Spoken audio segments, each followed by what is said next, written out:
बिस्मिल्लाहिर्रहमानिर्रहीम। अस्सलाम वालेकुम डियर ऑल व्यूवर्स, उम्मीद है आप सब ठीक ठाक होंगे। मैं ज़ाकिरुल्लाह आज एक नए टॉपिक के साथ। आज का हमारा टॉपिक है anti coagulants for microbiology samples, यानी माइक्रोबियोलॉजी में हम कौन कौन से एंटी कोगुलेंट्स यूज़ कर सकते हैं for processing the samples of microbiology.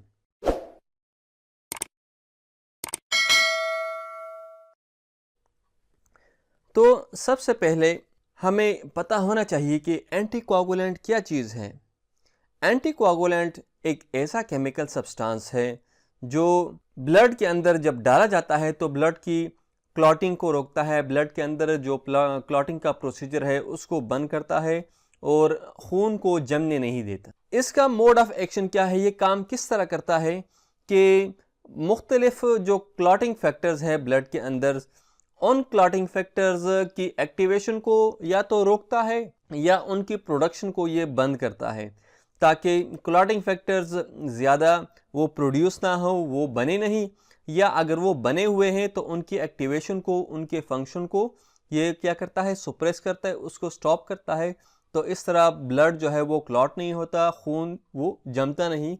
तो इस तरह एंटीकोगुलेंट अपना काम करता है। माइक्रोबियोलॉजी के अंदर कौन कौन से एंटीकोगुलेंट्स इस्तेमाल हो सकते हैं? तो आम तौर पर माइक्रोबियोलॉजी के अंदर जो डिफरेंट स्पेसिमेन है, डिफरेंट सैंपल है, जिस तरह ब्लड हो गया या बोन मेरो हो गया या साइनोवियल फ्लूइड हो गया, ये वो स्पेसिमेन है कि इन स्पेसिमेंस के अंदर क्लॉटिंग के चांसेस हैं, क्योंकि इसके अंदर मुख्तलिफ क्लॉटिंग फैक्टर्स मौजूद होते हैं।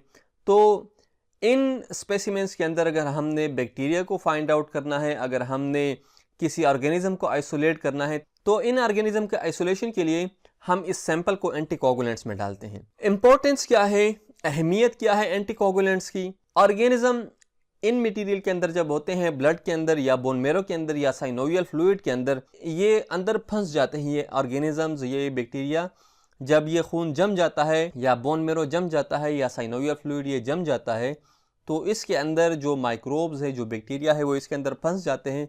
फिर उनकी आइसोलेशन जो है वो मुश्किल होती है। तो इस वजह से हम इसके अंदर एंटीकोगुलेंट्स डालते हैं ताकि ये इसके अंदर क्लॉट के अंदर फंस ना जाए। इसी वजह से हम इसके अंदर एंटीकोगुलेंट डालते हैं।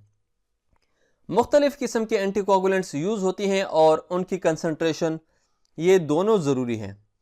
टाइप ऑफ द एंटीकोगुलेंट और कंसनट्रेशन ऑफ द एंटीकोगुलेंट, ये दोनों बैक्टीरिया के ऊपर इफेक्ट करते हैं। क्योंकि अगर हमने कंसंट्रेशन या टाइप ऑफ द एंटीकोगुलेंट, वो प्रॉपर एंटीकोगुलेंट हमने सेलेक्ट नहीं किया या हमने उसकी प्रॉपर कंसंट्रेशन सेलेक्ट नहीं की, तो कुछ एंटीकोगुलेंट्स की एंटी माइक्रोबियल प्रॉपर्टीज़ हैं। वो क्या करता है, या तो एंटीकोगुलेंट, टाइप ऑफ एंटीकोगुलेंट ऐसा होता है कि वो माइक्रोब्स को किल करता है, या अगर उसकी कंसंट्रेशन ज़्यादा कर ली तो वो कंसंट्रेशन उसको किल करता है। So that's why the type and concentration of the anticoagulants that matters. SPS या सोडियम पॉलीएनिथोल सल्फोनेट, ये हमारे पास वो एंटीकोगुलेंट है जो माइक्रोबियोलॉजी में सबसे कॉमन इस्तेमाल होता है। माइक्रोबियल सैंपल्स के अंदर क्लॉटिंग को रोकने के लिए सबसे आम जो एंटीकोगुलेंट इस्तेमाल होता है वो सोडियम पॉलीएनिथोल सल्फोनेट है। ये SPS जो है, इसकी कंसंट्रेशन भी मैटर करती है। इसकी कंसंट्रेशन हम 0.025 तक बहुत कॉमनली इस्तेमाल करते हैं, और इसकी वजह यह है कि जो नाइसेरिया स्पीशी है या डिफरेंट एनारोब्स हैं, कि जब इससे ज़्यादा हम इस एंटीकोगुलेंट को सैंपल के अंदर डालते हैं तो उनकी ग्रोथ इनहिबिट होती है, उनकी एंटी माइक्रोबियल प्रॉपर्टीज़ इसके अंदर डेवलप हो जाती हैं। तो हम इसकी कंसंट्रेशन जो है वो 0.025% वो यूज़ करते हैं।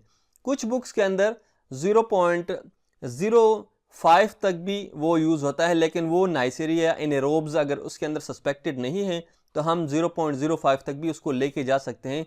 लेकिन 0.025 इस कंसंट्रेशन में आप किसी भी सैंपल के अंदर SPS या सोडियम पॉलीएनिथोल सल्फोनेट को हम डाल सकते हैं और उसको प्रोसेस कर सकते हैं। सोडियम पॉलीएनिथोल सल्फोनेट के अलावा हेपरिन एक ऐसा सेकंड एंटीकोगुलेंट है जिसको हम माइक्रोबायोलॉजी में हम प्रेफर करते हैं, उसको यूज़ करते हैं, उसको इस्तेमाल में लाते हैं। और मुख्तलिफ़ वायरस कल्चर्स के लिए या माइकोबैक्टीरियम जो डिफरेंट स्पीशीज़ हैं फ्रॉम द ब्लड, उसको आइसोलेशन के लिए हम लिथियम हेपरिन वो इस्तेमाल करते हैं, हेपरिनाइज्ड जो ब्लड है वो यूज़ करते हैं। तो that is also acceptable in microbiology. मसला है सिट्रेट के साथ या EDTA के साथ।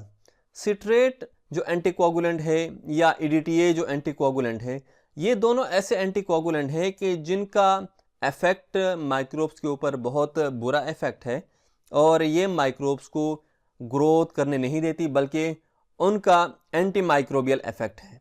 तो इस इफ़ेक्ट की वजह से हम इसको माइक्रोबायोलॉजी में इसको इस्तेमाल नहीं करते और बहुत कम, शायद इमरजेंसी केसेस में हम इसको इस्तेमाल करें, वो भी फॉर वायरल आइसोलेशन के लिए, वायरल DNA या RNA आइसोलेशन के लिए हम इसको इमरजेंसी पर्पस में यूज़ कर सकते हैं।